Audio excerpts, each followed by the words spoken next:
नमस्कार, स्वागत है आपका बिहार समाचार में। बिहार की मुख्य खबरों की ओर बढ़ने से पहले एक नज़र सुर्खियों पर। एमएसपी पर खरीदा जाए मखाना, फसल बीमा योजना में हो शामिल। राज्यसभा में संजय झा ने उठाई मांग। आईटी टावर से बनेंगे रोजगार के अवसर, बिहार सरकार ने बनाई बड़ी योजना। अब बिहार के इस जिले के लिए गुड न्यूज, 7 फ्लोर का बनेगा मार्केटिंग कॉम्प्लेक्स, निर्माण की प्रक्रिया शुरू। और रोहतास में शराबबंदी लागू करने की मांग, गुस्साए ग्रामीणों ने चेरानी थाने का किया घेराव, पुलिस पर लगाई गंभीर आरोप। अब बिहार में बदलने वाला है मौसम का मिजाज, इन जिलों में बारिश की संभावना। और चलिए जानते हैं बिहार की मुख्य खबरों की ओर विस्तार से। जदयू के कार्यकारी अध्यक्ष और राज्यसभा सांसद संजय कुमार झा ने सोमवार को सदन में मखाना का मुद्दा उठाया। वहीं शून्यकाल में उन्होंने मखाना के लिए न्यूनतम समर्थन मूल्य यानी कि एमएसपी तय करने और सहकारी संस्थाओं द्वारा इसकी खरीद की व्यवस्था करने और मखाना की खेती को फसल बीमा योजना में शामिल करने की मांग केंद्र सरकार से की। वहीं इस दौरान उन्होंने मखाना की खेती करने वाले किसानों की परेशानी और दिक्कतें भी बताई। वहीं राज्यसभा सांसद संजय झा ने कहा कि मखाना उत्पादकों को वित्तीय सुरक्षा मिले, वे नुकसान के जोखिम से बच सके। वहीं मखाना बोर्ड बनने से न केवल मखाना उत्पादक किसानों की जिंदगी बेहतर होगी, बल्कि देश विदेश में मखाना की बिक्री बढ़ने से बड़ी संख्या में रोजगार के नए अवसरों का सृजन भी होगा।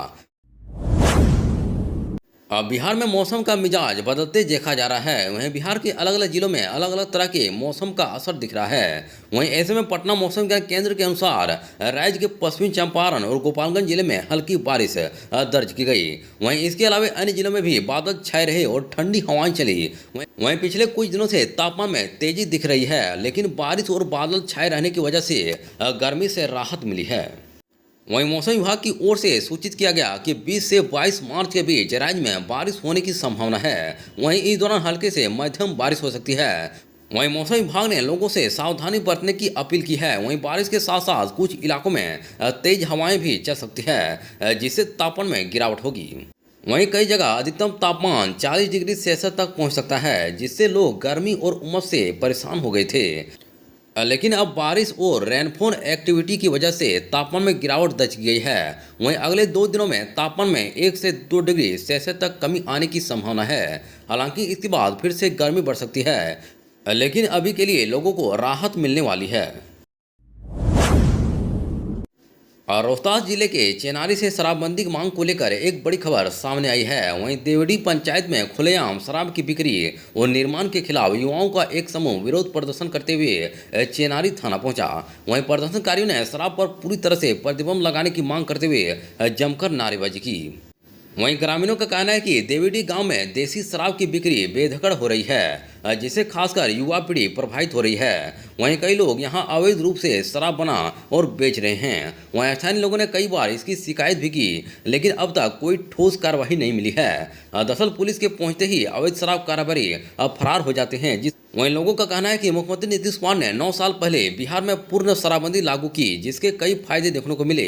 दरअसल शराबबंदी को लागू करने की जिम्मेवारी जिसे दी गई है, वही शराब बेचने का काम कर रहे हैं। वहीं शराबबंदी को लेकर बढ़ते जनाक्रोश के चलते युवाओं ने जुलूस निकाला और नारेबाजी करते हुए चिनारी थाने पहुंचे। वहीं इस दौरान पुलिसकर्मी ने उन्हें कार्रवाई का भरोसा दिलाया, जिसके बाद प्रदर्शनकारी शांत हुए और वहां से लौट आए। वहीं गौरतलब है कि इससे पहले भी महिलाओं ने थाना पर घेराव कर शराबबंदी को प्रभावित करने की मांग की थी। अब भागलपुर के लोगों के लिए खुशखबरी है। दरअसल भागलपुर टाउन में नगर निगम 7 फ्लोर का मार्केटिंग कॉम्प्लेक्स बनाया जा रहा है। वहीं कॉम्प्लेक्स का निर्माण दीपनगर चौक पर निगम की खाली जमीन पर होगा। इससे कारोबारियों को नई जगह मिलेगी और निगम के यांत्रिक संसाधन बढ़ेंगे। वहीं निर्माण प्रक्रिया में डीपीआर बनाना और सर्वेक्षण और परीक्षण जरूरी होगा। और दरअसल भागलपुर टाउन में नगर निगम की ओर से जारी 2 बिड मेथोलॉजी के तहत निविदा 8 एवं 9 मार्च को खुलेगा। इसके साथ कॉन्ट्रैक्ट एजेंसी चयनित हो जाएगी। वहीं चयनित एजेंसी के लिए डिजाइन, ड्राइंग, सर्वेक्षण, अनुसंधान, परीक्षण, प्राकलन निर्माण के साथ डीपीआर बनना अनिवार्य होगा। बिहार में आईटी सेक्टर में बढ़ते निवेश और रोजगार के अवसरों को देखते हुए नीतीश सरकार ने आईटी टावर के निर्माण की योजना शुरू कर दी है। वहीं पहले फेज के आईटी टावर का निर्माण गर्दनीबाग खगोल रोड में 3.80 एकड़ जमीन में किया जाएगा। वहीं जमीन चिन्हित किए जाने के बाद सरकार ने इस भवन के डिजाइन को लेकर बनाने के लिए कंपनी की खोज भी शुरू कर दी है। वहीं सरकार के निर्देश पर भवन निर्माण विभाग ने इसके लिए निविदा प्रक्रिया शुरू कर दी है। बता दें कि पिछले साल नई आईटी नीति लागू होने के बाद बिहार सरकार को अब तक 40 से अधिक निवेश प्रस्ताव मिले हैं। और दरअसल बिहार सरकार की नई आईटी नीति के तहत यदि कोई कंपनी इस सेक्टर में 100 करोड़ रुपए का निवेश करती है तो उसे 70% तक का छूट अन्य लाभ दिए जाएंगे। वहीं इस नीति के लागू होने के बाद बिहार में आईटी क्षेत्र में निवेशकों की संख्या तेजी से बढ़ रही है और सरकार ने इस बढ़ती रुचि को देखते हुए आईटी टावर की योजना को मंजूरी दे दी है। वहीं अब सरकार भवन डिजाइन तैयार करने के लिए बड़ी कंपनियों की तलाश कर रही है। दरअसल वहीं इस परियोजना के तहत अत्याधुनिक सुविधाओं से लैस एक हाईटेक ऑफिस स्पेस विकसित किया जाएगा। प्रधानमंत्री आवास योजना ग्रामीण के तहत आवास विहीन अथवा कच्चे मकान में रहने वाले परिवारों की पहचान के लिए बिहार में 10 जनवरी से सर्वेक्षण शुरू होगा और 31 मार्च तक चलेगा। वहीं राज्य में 6 साल बाद होने वाले इस सर्वेक्षण के तहत राज्य सरकार के कर्मी गांव-गांव जाएंगे और ऐसे लोगों की पहचान करेंगे। इसके बाद ग्राम सभा से अनुमोदन लेकर लाभुकों की सूची को अंतिम रूप दिया जाएगा। फिर इन लाभुकों को पीएम आवास योजना के तहत पक्का मकान बनाने के लिए राशि दी जाएगी। वहीं वर्तमान में राज्य में कई ऐसे परिवार हैं जो आवास लाभ पाने के लिए योग्य हैं, किंतु उनका नाम प्रतीक्षा सूची में नहीं है। इसके पहले सर्वेक्षण का कार्य वर्ष 2018-19 में किया गया था। दरअसल राज्य सरकार के ग्रामीण विकास विभाग के आग्रह पर भारत सरकार ने सर्वेक्षण कराने और सूची बनाने की सहमति दी है। वहीं इस संबंध में विभाग के मंत्री श्रवण कुमार ने कहा कि मुख्यमंत्री नीतीश कुमार के नेतृत्व में इस योजना के तहत पूर्व में बनी सूची के अनुसार लाभुकों को आवास का लाभ दिया जा रहा है। वहीं वर्तमान में राज्य में कई ऐसे परिवार हैं जो आवास लाभ पाने के लिए योग्य हैं, किंतु उनका नाम प्रतीक्षा सूची में नहीं है। इसके पहले सर्वेक्षण का कार्य वर्ष 2018-19 में किया गया था। तब से कई नए परिवार बने हैं जिन्हें आवास का लाभ दिया जाएगा। वहीं मंत्री ने सभी जनप्रतिनिधियों को पत्र लिखकर योग्य परिवारों का नाम जुड़वाने में सहयोग मांगा है। वहीं सर्वेक्षण ग्रामीण आवास सहायकों द्वारा किया जाएगा। वहीं जिन पंचायतों में ग्रामीण आवास सहायक कार्यरत नहीं हैं, वहां पंचायत रोजगार सेवक करेंगे। वहीं जिन पंचायतों में ग्रामीण आवास सहायक और पंचायत रोजगार सेवक दोनों नहीं हैं, वहां पंचायत सचिव को जिम्मेदारी दी जाएगी। वहीं राज्य के सभी 8053 पंचायतों में सर्वेक्षण होगा। इसके लिए भारत सरकार ने आवास ऐप लॉन्च किया है। बिहार सरकार के ऊर्जा मंत्री विजेंद्र प्रसाद यादव ने बताया कि वर्ष 2024 में राज्य के ऊर्जा परिक्षेत्र में अनेक महत्वपूर्ण उपलब्धियां हासिल की गई तथा राज्य के लोगों को बिजली की बेहतर सेवा एवं सुविधाएं उपलब्ध कराने की दिशा में कार्य किए गए हैं। उन्होंने बताया कि मुख्यमंत्री विद्युत उपभोक्ता सहायता योजनागत राज्य के लोगों को अत्यंत सस्ती बिजली मुहैया कराई जा रही है। वहीं इस योजना के तहत वित्तीय वर्ष 2024 और 25 के लिए कुल 15,343 करोड़ रुपए की अनुदान की राशि स्वीकृत की गई है। वहीं ऊर्जा मंत्री ने बताया कि कृषि कार्य के लिए निर्धारित बिजली दर में राज्य सरकार द्वारा 92% अनुदान दिए जाने के फलस्वरूप अब किसानों को मात्र 55 पैसे प्रति यूनिट बिजली का खर्च पड़ता है, जिससे अब बिजली से सिंचाई करना डीजल तुलना में 10 गुना से भी अधिक सस्ता है।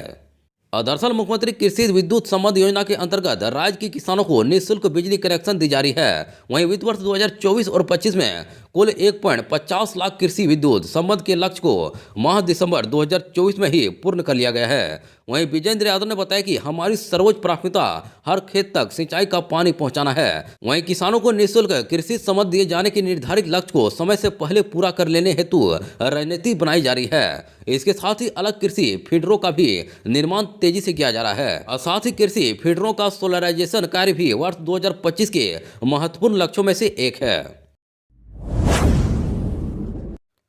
बिहार के दरभंगा स्थित ललित नारायण मिथिला यूनिवर्सिटी में बीते मंगलवार छात्रों की भीड़ उमड़ पड़ी। जैसे ही यूनिवर्सिटी खुली तो सैकड़ों की संख्या में छात्राएं विश्वविद्यालय परिसर में कन्या उत्थान योजना का आवेदन करने के लिए पहुंच गई। वहीं काउंटर के बाहर लंबी कतार लग गई। इससे यूनिवर्सिटी में अफरा तफरी का माहौल बन गया। दरअसल मुख्यमंत्री कन्या उत्थान योजना के आवेदन त्रुटि सुधार के लिए विंडो खोली गई थी। वहीं सभी लड़कियां इसी के लिए विश्वविद्यालय पहुंची थी। आइए जानते हैं कि कन्या उत्थान योजना क्या है और इसमें लाभार्थियों को सरकार की ओर से कितनी राशि दी जाती है। दरअसल लड़कियों को पढ़ाई के लिए प्रोत्साहित करने के लिए बिहार सरकार द्वारा मुख्यमंत्री कन्या उत्थान योजना चलाई जा रही है। इसके तहत लाभार्थी लड़कियों को स्नातक यानी कि ग्रेजुएशन पास करने पर 50,000 रुपये की राशि दी जाती है। वहीं इस योजना के लिए सभी वर्ग की छात्राएं आवेदन कर सकती हैं। बस आवेदनकर्ता का बिहार का निवासी होना अनिवार्य है। वहीं सरकार समय समय पर इस योजना के लिए आवेदन मांगती है। वहीं छात्रों को आधिकारिक पोर्टल पर ऑनलाइन आवेदन की सुविधा भी दी जाती है।